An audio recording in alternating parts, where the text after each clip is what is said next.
সুপ্রিয় শিক্ষার্থী, কেমন আছো সবাই? আশা করি ভালো আছো। আজকের ক্লাসে উপস্থিত আমার সুপ্রিয় শিক্ষার্থীবৃন্দ, সম্মানিত সহকর্মীবৃন্দ, সম্মানিত অভিভাবকবৃন্দ এবং যারা আমার ক্লাস দেখছেন এবং শুনছেন, সবাইকে জানাচ্ছি আমি শুভেচ্ছা ও স্বাগতম।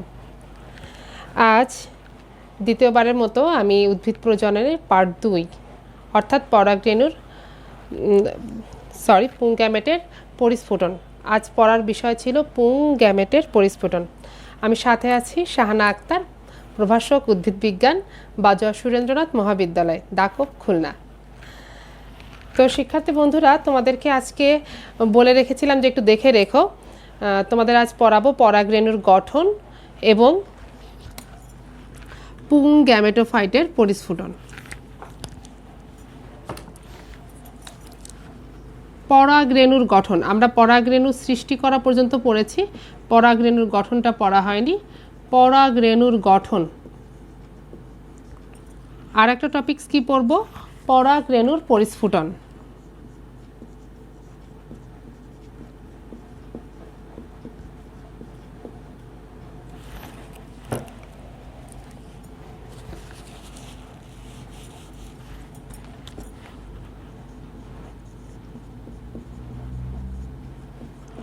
পুং গ্যামেটোফাইটের পরিস্ফুটন।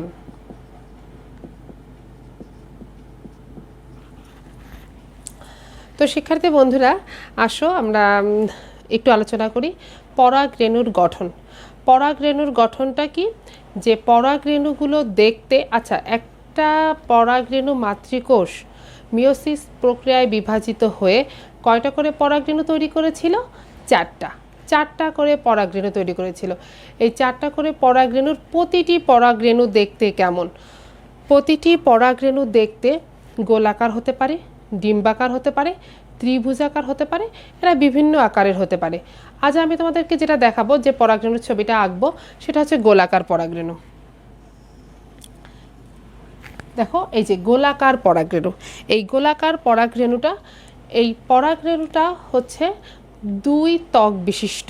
পরাগরেণুর এই যে আবরণটা দুই ত্বক বিশিষ্ট বা দুই প্রাচীর বিশিষ্ট বা দুই স্তর বিশিষ্ট। এই পরাগরেণুটা বিভিন্নভাবে তোমার অর্নামেন্টেড থাকে, অর্থাৎ অলংকারিত থাকে। এর বাইরের দিকটা কণ্টকাকীর্ণ অর্থাৎ কাঁটাযুক্ত, আর ভিতরের যে ত্বকটা থাকে সেটা হচ্ছে মসৃণ। তাহলে কি বললাম? যে পরাগরেণু দেখতে গোলাকার, ডিম্বাকার, ত্রিভুজাকার, কোণাকার, বিভিন্ন আকৃতির হতে পারে। এই যে পরাগরেণুটা আঁকছি আমি, এই পরাগরেণুটার ব্যাস তোমার 20 থেকে 200 মাইক্রোমিটার পর্যন্ত হতে পারে। 20 থেকে 200 মাইক্রোমিটার পর্যন্ত হতে পারে। তো এখন এই যে পরাগরেণুটা, এই পরাগরেণুর গঠন খেয়াল করো। পরাগরেণু বলছি, পরাগরেণু যে ত্বক বা আবরণ দ্বারা আবৃত, সেটা দুই স্তর বিশিষ্ট। এর বাইরের স্তরটা একটু কণ্টকাকীর্ণ থাকে, বাইরের স্তরটা কিউটিনযুক্ত, শক্ত এবং পুরু হয়। কিউটিনযুক্ত, শক্ত এবং পুরু হয়, যাকে আমরা বলি এক্সাইন। মানে এক্স কথাটা থেকে বাহিরে। হ্যাঁ, এখন দেখো, যদি এই পরাগরেণুটাকে তোমার মানে মাঝ বরাবর কেটে ফেলা যায়, প্রস্থচ্ছেদ, লম্বচ্ছেদ যাই বলো, যদি কিছু করা যায়, তো সেই ক্ষেত্রে ছবিটা দেখতে এরকম হয়।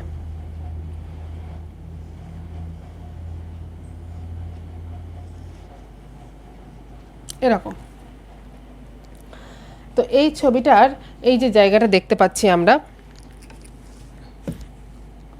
দেখতে পাচ্ছ সবাই?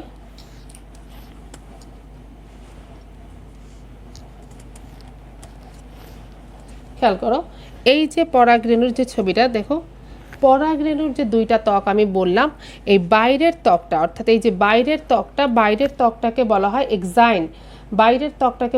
এক্সাইন। এই এক্সাইনটা হচ্ছে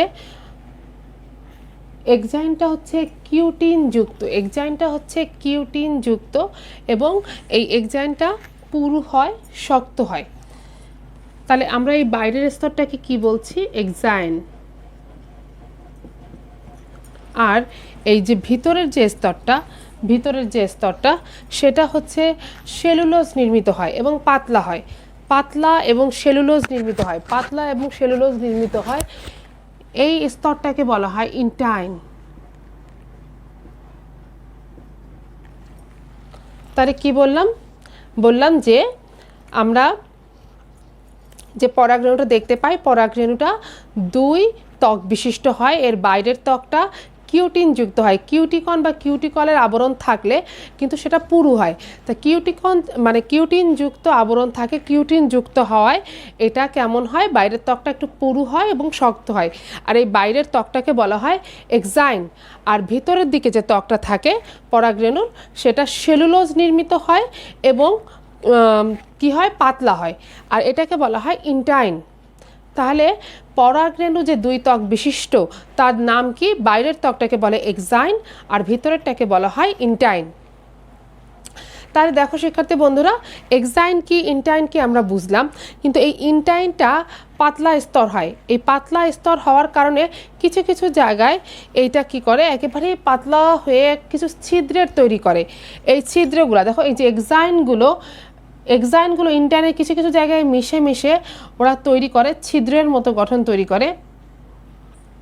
এই ছিদ্রগুলাকে বলা হয় জনন ছিদ্র বা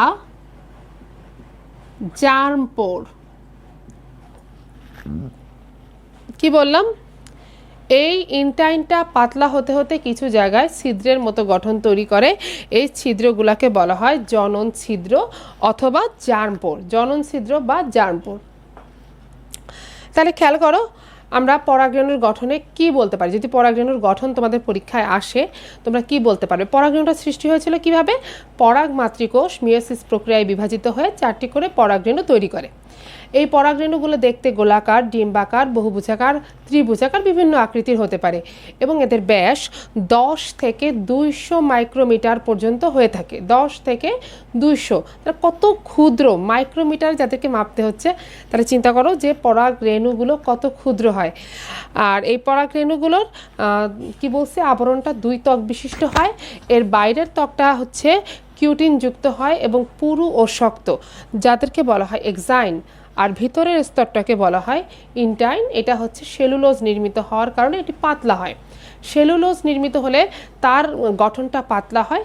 আর যদি কিউটিন যুক্ত হয়, তাহলে সেটা হয় কিউটিন, সুবেরিন এই জাতীয় যদি কার্বোহাইড্রেট যুক্ত হয়, তাহলে সেই ক্ষেত্রে তোমার আবরণটা একটু পুরু হয়ে যায়। আর একটা কথা কি বলেছি, যে পরাগরেণুটা কিন্তু বিভিন্নভাবে অর্নামেন্টেড থাকে, অর্থাৎ তোমার অলংকারিত থাকে। আর এর বাইরের যে স্তরটা, বাইরের দিক থেকে একে দেখতে কেমন দেখা যায়? কণ্টকাকীর্ণ বা কাঁটাযুক্ত দেখা যায়। তো খেয়াল করো শিক্ষার্থী বন্ধুরা, তোমাদেরকে কি বললাম? এবার আসো, ইন্টাইনটা এত পাতলা হয়, কিছু কিছু জায়গায় পাতলা হওয়ার কারণে সেটা ছিদ্রের সৃষ্টি করে। সেই ছিদ্রগুলোকে বলা হয় জনন ছিদ্র বা জার্ম পোর। একটা পরাগরেণুতে 20টি পর্যন্ত জার্ম পোর বা জনন ছিদ্র থাকতে পারে। তো আর এই যে পরাগরেণুর নিউক্লিয়াসটা প্রাথমিক অবস্থায় মাঝখানে থাকলেও, মাঝে থাকলেও এটা কিন্তু আস্তে আস্তে বৃদ্ধিপ্রাপ্ত হয়ে এর মাঝে কোষ গহ্বর সৃষ্টি হয়। কোষ গহ্বরগুলো যখন সৃষ্টি হয়ে যায়, তখন এটা একটা পরিধির দিকে চলে যায়। তাহলে কি বললাম? যে পরাগরেণুটার নিউক্লিয়াসটা প্রথম দিকে কেন্দ্রের দিকে থাকলেও এটা পরবর্তীতে ধীরে ধীরে কোষ গহ্বর সৃষ্টি হতে থাকলে সেটা পরিধির দিকে চলে যায়। সেটা আমরা কিভাবে দেখাতে পারি? আমরা কি করব? প্রথমে কতগুলো কোষ গহ্বর দিয়ে নেব এর মধ্যে।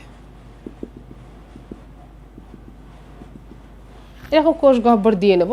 কোষ গহ্বর দিয়ে নেবার পরে দেখো, কোষ গহ্বর দিয়ে নেবার পরে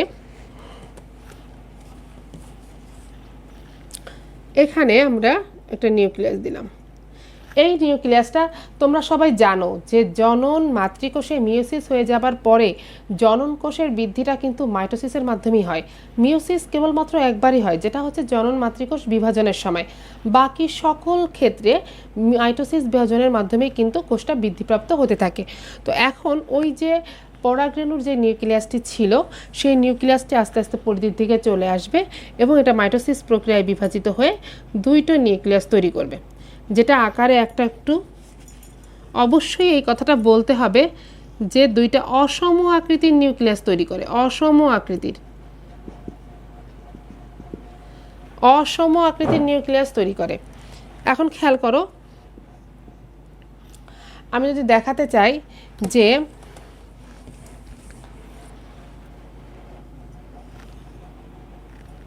আচ্ছা আমি এটা মুছে ফেলি, বোর্ডে ধরবে না।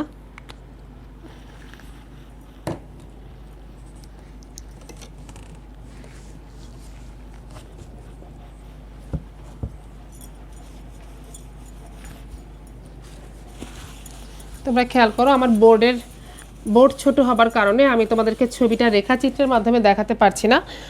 আমরা যে ছবিটা দেখলাম ওই ছবিটার পরের ধাপটা দেখছি। তোমার যে বরাবর জার্ম পোরটা ছিল ওই জার্ম পোরটা বরাবর ভিতরের ইনটাইনটা একটা প্রবৃদ্ধির ন্যায় আঙুলের মতো অভিক্ষেপ বের করে বের হয়ে আসবে।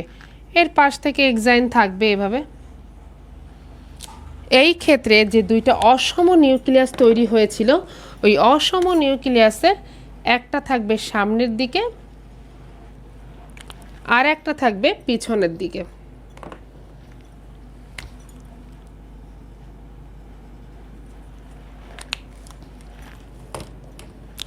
আর এর মাঝে কি তৈরি করবে? কোষ গহ্বর তৈরি হবে। তাহলে আমি কি বললাম যে দেখো এই চিত্রটার খেয়াল করো, এই চিত্রটার এই যে সবুজ যে ছোট আকারের যে নিউক্লিয়াসটা অসম নিউক্লিয়াস, অর্থাৎ অসমান আকৃতি, একটা বড় আর একটা ছোট। এই অসমান আকৃতির এই ছোট নিউক্লিয়াসটাকে বলা হয় তোমার জনন নিউক্লিয়াস।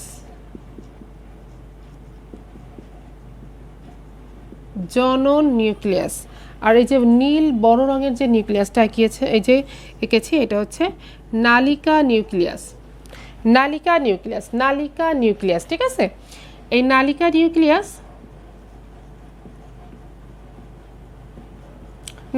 নিউক্লিয়াস বড়, ও যেহেতু বড় ভাই ও সামনে থাকে যে বিপদ আসলে আমার উপর দিয়ে হয়ে যাক, তুমি ছোট ভাই তুমি পিছনে থাকো, তাই জনন নিউক্লিয়াস ছোট ভাই সে পিছনে আছে। আর হচ্ছে বড় যে নালিকা নিউক্লিয়াসটা সামনের দিকে থাকে। কার সামনের দিকে থাকে? এই যে ইনটাইনটা জার্ম পোর ভেদ করে যে পরাগ নালিকার সৃষ্টি করে, একটু সামান্য আকারে বৃদ্ধি পেতে এটা আস্তে আস্তে বড় হতে থাকে এবং পরাগ নালিকাটা বড় হতে একটা পর্যায়ে সে কিন্তু গর্ভমুণ্ড ভেদ করে গর্ভাশয়ের দেখা পেয়ে যায়। তো এইটা হচ্ছে কোষ গহ্বর আর এটা হচ্ছে পরাগ নালী।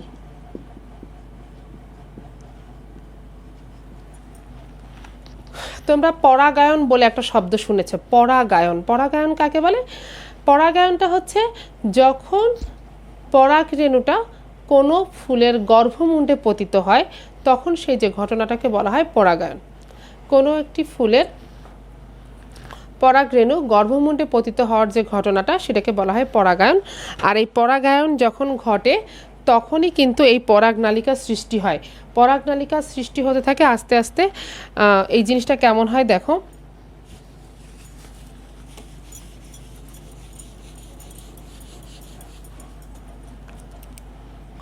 মনে করো এই একটা ফুলের মানে স্ত্রীকেশন।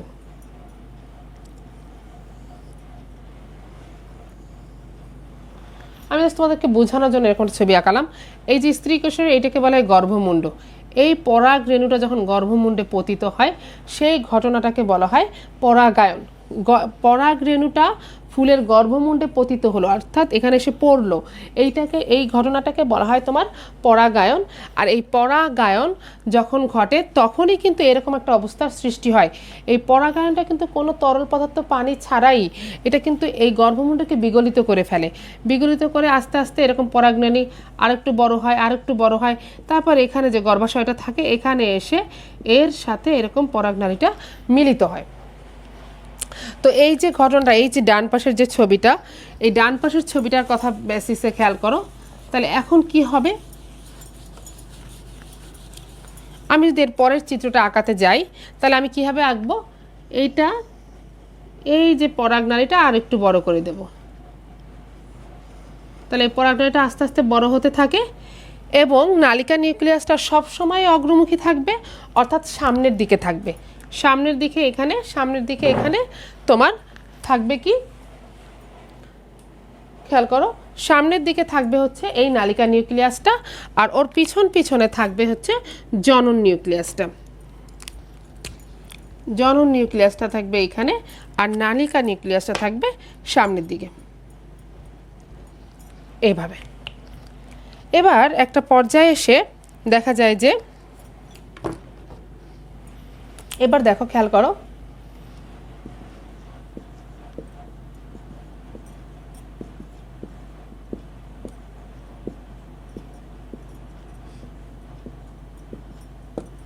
এই যে এরকম ব্যাপারটা। তাহলে এই যে নালিকা পরাগ নালী তৈরি হলো, পরাগ নালীর অগ্রভাগে থাকলো নালিকা নিউক্লিয়াস, আর নালিকা নিউক্লিয়াসের পিছনে থাকলো জনন নিউক্লিয়াসটা। এখন তোমাদের একটু আগে যে ছবিটা আমি একে মানে আঁকায় দেখাইছি, ওই ছবিটার মধ্যে তোমরা খেয়াল করে থাকবে যে ওই পরাগ নালীটার কিন্তু লক্ষ্য একটাই, সে গর্ভাশয়মুখী হয়ে গর্ভাশয়ের কাছে যাবে। গর্ভাশয়ের কাছে গেলে কি হবে, পুং গ্যামেট অর্থাৎ শুক্রাণু যেটা তৈরি হবে সে ডিম্বাণুর সাথে মিলিত হয়ে তোমার প্রজনন ঘটাবে, নিষেক ঘটাবে এবং পরবর্তীতে জাইগোট সৃষ্টি হবে। তো সেই ক্ষেত্রে এই যে নালিকা নিউক্লিয়াসটা ঠিক ততক্ষণই জনন নিউক্লিয়াসকে সাপোর্ট করে যতক্ষণ না পর্যন্ত ও ওই নায়িকার খোঁজ না পায়। অর্থাৎ বড় ভাই সম্পূর্ণ স্বার্থ ত্যাগ করে নায়িকার খোঁজের ব্যবস্থা করে দিবে। সেটা কীরকমভাবে, এই নালিকাটা আস্তে আস্তে বড় হতে হতে হতে ঠিক যে সময় যে গর্ভাশয়ের সাথে মিলিত হবে, গর্ভাশয়ের সাথে ডিম্বাণুর সাথে মিলিত হবে, তখনই এই জনন নিউক্লিয়াসটা আবারও মাইটোসিস প্রক্রিয়ায় বিভাজিত হয়ে দুইটা পুং গ্যামেট তৈরি করবে। কয়টা? দুইটা পুং গ্যামেট তৈরি করবে।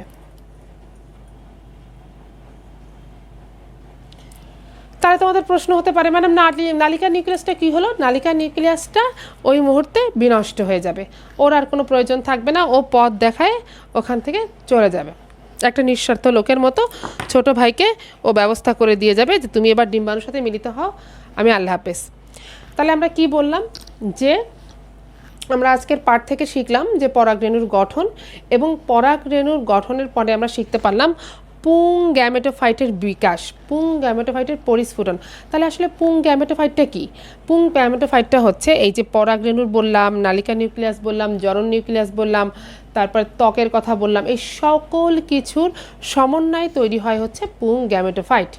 অর্থাৎ পুং গ্যামেটোফাইটকে যদি আমরা বিশ্লেষণ করি, তাহলে পুং গ্যামেটোফাইটকে যদি আমাদের বিশ্লেষণ করে কি পাচ্ছি আমরা, একটা পুং গ্যামেটোফাইট কী নিয়ে গঠিত? প্রথমে এটা কি ছিল? পরাগরেণু ছিল।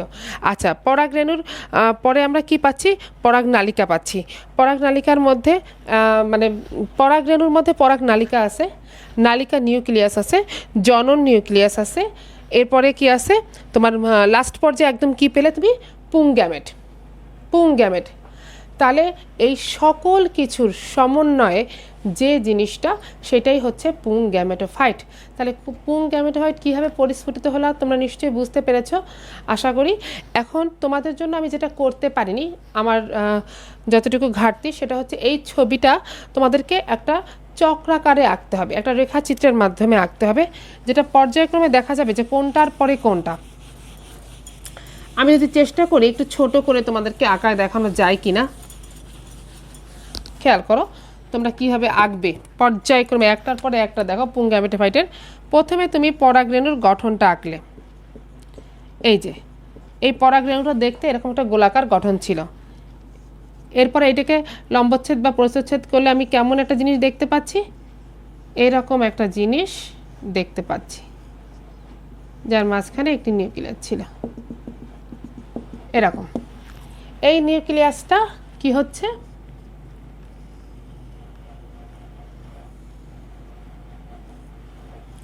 জার্ম বরাবর পরাগনালী তৈরি হলো এবং নিউক্লিয়াসটা পরিধির দিকে চলে এসে দুইটা অসম আকৃতির নিউক্লিয়াস তৈরি করবে, একটা ছোট আর একটা হচ্ছে বড়।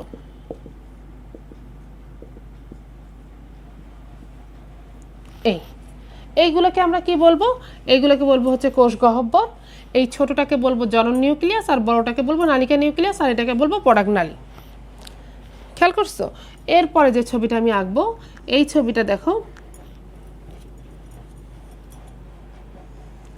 এই নালীটা আস্তে আস্তে আরো একটু বৃদ্ধিপ্রাপ্ত হবে, আরো একটু বৃদ্ধিপ্রাপ্ত হবে। এবার এই বৃদ্ধিপ্রাপ্ত এই নালিকা খেয়াল করো, এই নালিকা নিউক্লিয়াসটা আস্তে আস্তে পরাগনালী ঠিক অগ্রভাগের দিকে চলে আসবে আর ছোট ভাইকে বলবে যে তুমি আমার পিছন পিছন থাকো, কোনো বিপদ হলে আমার উপর দিয়ে হোক, তুমি সেফ থাকো। সে কিন্তু ভাইয়ের নায়িকার বাড়ি ভাইয়াকে নিয়ে যাওয়ার ব্যবস্থা করতেছে ভবিষ্যৎ বংশধরের জন্য। অনেক বড় স্যাক্রিফাইস সে করছে নালিকা নিউক্লিয়াস। হ্যাঁ, এবার নালিকা নিউক্লিয়াসের যে স্যাক্রিফাইস দেখো, এরপরে কি হচ্ছে, এটা ঠিক এই যে জনন নিউক্লিয়াসটা আবারও মাইটোসিস প্রক্রিয়ায় বিভাজিত হবে, কিন্তু সেটা কখন, যখন ওই পরাগনালীটা আস্তে আস্তে গর্ভাশয়ের খোঁজ পেয়ে যাবে, ঠিক গর্ভাশয়ের কাছে যে ডিম্বকরন্ধ্র দিয়ে যখন ডিম্বাণুর কাছে যেতে পারবে, তখনই এই নিউক্লিয়াসটা, জনন নিউক্লিয়াসটা দুইটা পুং গ্যামেট তৈরি করবে আর নালিকা নিউক্লিয়াসটা নষ্ট হয়ে যাবে। এই হয়ে গেল আমাদের পুং গ্যামেটোফাইটের পরিস্ফুটন। তাহলে তোমাদেরকে এইভাবে পর্যায়ক্রমে 1 2 3 4 আর এটা হচ্ছে 5, এবং চিত্রের নিচে কি লিখবা তোমরা, যে চিত্রটা হচ্ছে পুং গ্যামেটোফাইটের পরিস্ফুটন। তাহলে শিক্ষার্থী বন্ধুরা, আমরা প্রথম পার্টে, মানে আমাদের এই যে পার্ট 1 যে ক্লাসটা হয়ে গেছে প্রজননের উপরে, আমরা সেখানে শিখেছিলাম যে কিভাবে পরাগরেণু পরিস্ফুটিত হয়, অর্থাৎ পরাগরেণুর পরিস্ফুটন। আর আজ আমরা পার্ট 2তে কি শিখছি, যে পরাগরেণুর গঠন এবং পুং গ্যামেটোফাইটের পরিস্ফুটন। তাহলে আমাদের আজ ক্লাসের যে প্রাপ্তিটা, আমরা আজকে কি পেলাম, মানে প্রজননের জন্য আমরা প্রজননের সংজ্ঞা থেকে যেটা জেনেছি, সেটা কি জেনেছি, যে প্রজননের জন্য একটা পুং গ্যামেট প্রয়োজন, একটা স্ত্রী গ্যামেট প্রয়োজন। তাহলে আমরা কিন্তু পুং গ্যামেটটা পেয়ে গিয়েছি। সেই পুং গ্যামেটটা কিন্তু এই যে দুইটা পুং গ্যামেট, তাও একটা না, দুইটা পুং গ্যামেট পেয়েছি, তাই তো?